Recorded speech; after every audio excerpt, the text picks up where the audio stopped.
Assalamu alaikum. Celle-ci est une dédicace en tout d'art. I am the superintendent of the Great Manchester Police based.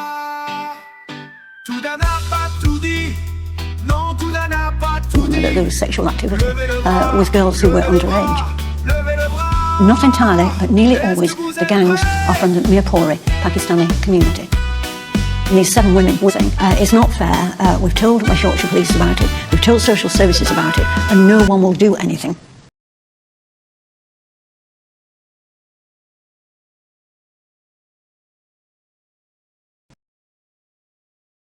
The conservative estimate is that at least 1,400 individual children in Rotherham were victims of sexual exploitation over the 16 years. There were examples of children being doused with petrol and threatened with being set alight. They were threatened with guns, made to witness brutally violent rapes, and threatened they would be the next if they told anyone. Girls as young as 11 were raped by large numbers of male perpetrators. I had 7 mothers of 7 girls who were being groomed from school. These lads were waiting for them outside the school gate, and they flattered these girls, and the girls went along with it. How old were they? Oh, they were only about 12 or 13, very young. And this was the problem that their mothers had. They knew that there was sexual activity with girls who were underage. Not entirely, but nearly always, the gangs are from the mineures, Pakistani community. And these 7 women were saying, it's not fair, we've told West Yorkshire Police about it, we've told social services about it, and no one will do anything. I mean, friends of mine in the Labour Party, they'd known about it for years, and had never mentioned it to me. Did you feel sort of, in any way, politically inhibited from talking about this? Yeah, I did, actually. It was difficult for me to make these arguments without being called a racist. I just couldn't interest either perhaps social services or West Yorkshire Police. And it was very distressing for me. So the last resort was to go public.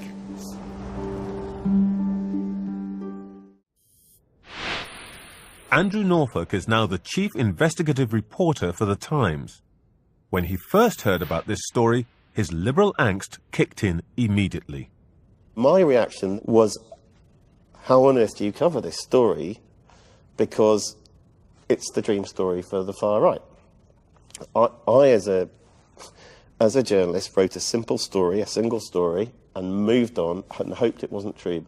More shame on me, because as the years passed, I then began to see, as stories came in from across the North and the Midlands, little by little, drip, drip, court cases with 2 or 3 or 4 men up for sex offences against children, and that very same pattern kept repeating it and repeating itself, and I couldn't help noticing that invariably the men, they were from the Pakistani community in the vast majority of cases. Eventually it got to such a point that in 2010 I said, you know, to the newspaper, I think there's something really disturbing going on here and nobody's recognised it, and you need to give me some time to look into it.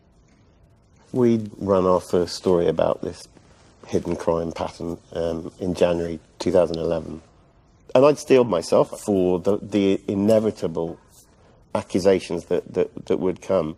Did you think people were saying, this bloke Norfolk, he's a bit of a racist? Well, they were. I read articles, I read comments in various social media networks. It was quite strange and deeply unpleasant to get to the age of 45 and for the very first time in your life be accused of being racist. Both Anne Cryer and Andrew Norfolk would regard themselves as liberal-minded people. Yet they were vilified for saying something that liberal Britain just didn't want to hear. And once the truth was out, you'd think that the first thing to do would be to make sure that vulnerable children knew that they were at risk. That's why, in 2008, child protection chiefs commissioned this film to warn young girls of the dangers they faced.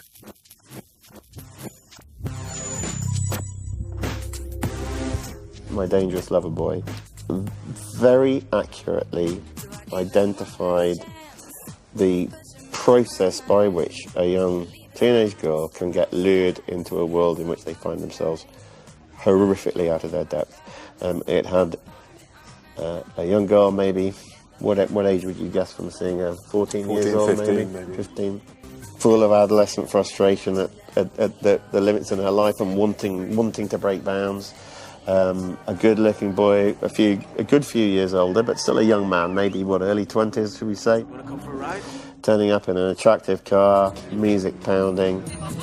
That initial attraction, the flirting, the excitement, the ride, is all so accurate in terms of the way young teenage girls take the first steps into this world that, in the worst cases, can lead to utter degradation. It's all right. It's okay. But however accurate the film was, there was one problem. It was never shown to its target audience. What I was being told by the people on the ground who had been involved in making that film was that the single most important reason why that film has not been shown in schools is because the main groomer and abuser was an Asian man.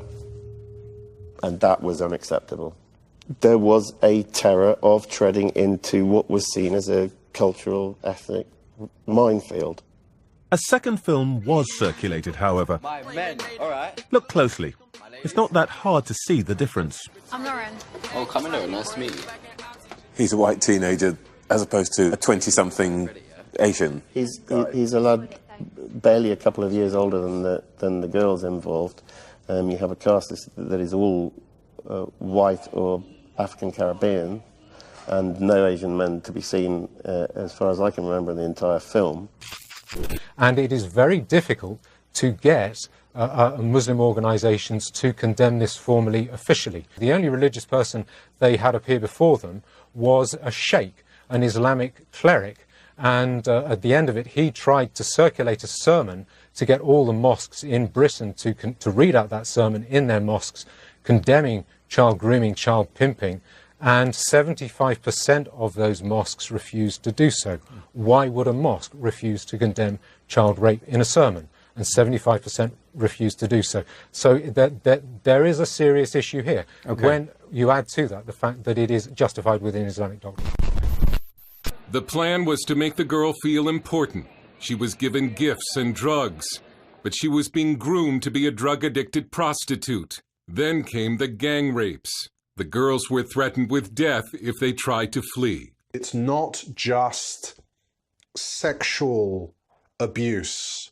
It is unspeakable levels of violence. Victims being raped with knives, victims being raped with bottles, victims having their tongue nailed to tables. These are sometimes girls who are being picked up from children's homes on a Friday, are being raped during the course of the weekend by hundreds of men, and then returned with bleeding groins back to the children's homes on a Monday morning, and they don't do anything about it at all. My cousin was raped, and she was found naked running from the Muslim community, aged 13. The police wouldn't help. All the police would say is she's a drug addict. She was a drug addict because they got her hooked on drugs after grooming and raping her. ISIS defends sexual slavery as Islamic, saying enslaving the families of the infidels and taking their women as concubines is a firmly established aspect of the Sharia, or Islamic law. The reason these crimes were covered up and continue to this day is political correctness. No one wanted to be called a racist. Il y a quelques semaines, le scandale de Telford a éclaté en Grande-Bretagne. Plus d'1 millier de petites filles, principalement entre 10 et 15 ans, ont été violées, prostituées, trafiquées, humiliées, torturées et même assassinées sans que la police ou les services sociaux ne fassent quoi que ce soit, si ce n'est intimider les petites victimes pour qu'elles se taisent, brouiller les pistes en perdant les dossiers, les preuves et les traces ADN. Les médias et les politiciens ont activement démoli la vie de ceux qui osaient prendre la parole pour dénoncer et alerter le public. Pourquoi ? Eh bien, la raison est même écrite noir sur blanc dans les rapports officiels. C'est la peur de se faire traiter de raciste. Les petites filles sont blanches, les violeurs sont des pakistanais musulmans. Par conséquent, les assistants sociaux, la police et les médias ont préféré taire ça pendant des décennies plutôt que de mettre les pieds dans un terrain glissant. Voici juste un seul exemple. Des policiers sont appelés par des voisins parce qu'ils entendent une petite fille hurler. Ils trouvent une petite fille de 11 ans, nus et bourrés à l'alcool, entourés par 7 hommes pakistanais. Ce qu'ils ont fait, c'est qu'ils ont arrêté la fille pour état d'ivresse et ils n'ont même pas questionné les abuseurs. C'est un exemple parmi beaucoup d'autres.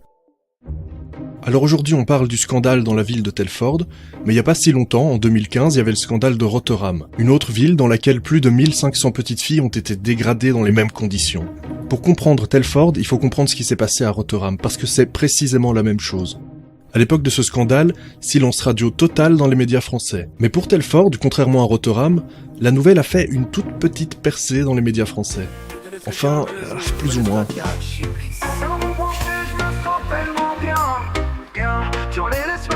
C'est terminé.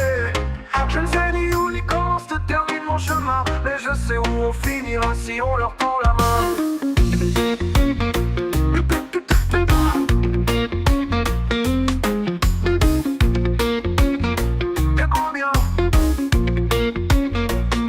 Le combat continue contre ces endoctrinés. Si on les laisse faire, pour nous c'est terminé. Je ne sais ni où ni comment se termine mon chemin, mais je sais où on finira si on leur tend la main. Ils aiment la mort comme on aime la vie.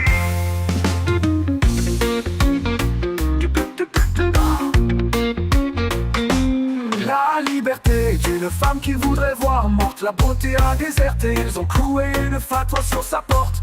Je crois pas me tromper si je te dis qu'ils sont dangereux. Autour de moi ça commence à ouvrir les yeux. Ton Dieu n'est pas unique, il n'est pas tout puissant, ton Dieu est identique au Dieu de tous les charlatans. Tu ne vis que par la sang, le feu, les ténèbres et la mort.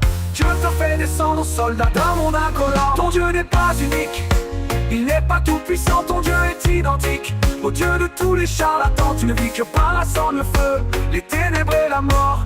Dieu t'a fait descendre soldat d'un monde incolore.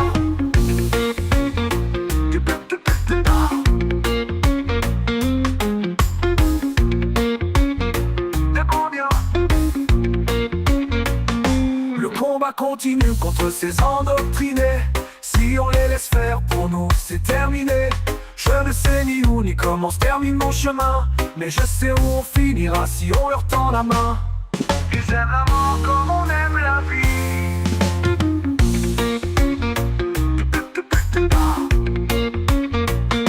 La liberté est une femme qu'ils voudraient voir morte. La beauté a déserté, ils ont cloué une fatwa sur sa porte. Je crois pas me tromper si je te dis qu'ils sont dangereux.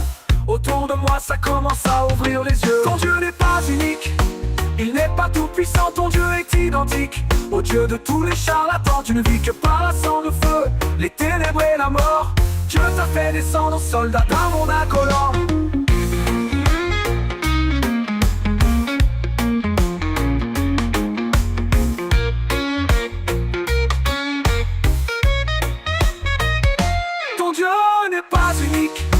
Il n'est pas tout puissant, ton Dieu est identique au Dieu de tous les charlatans. Tu ne vis que par la sang, le feu, les ténèbres et la mort.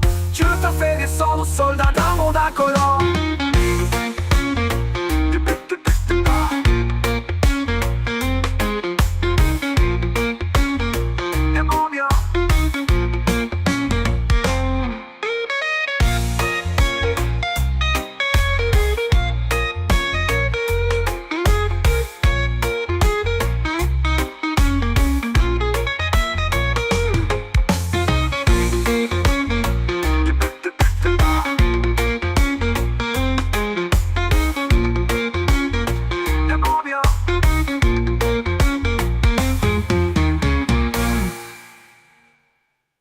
Liberal angst kicked in immediately. My reaction was, how on earth do you cover this story? Because it's the dream story for the far right.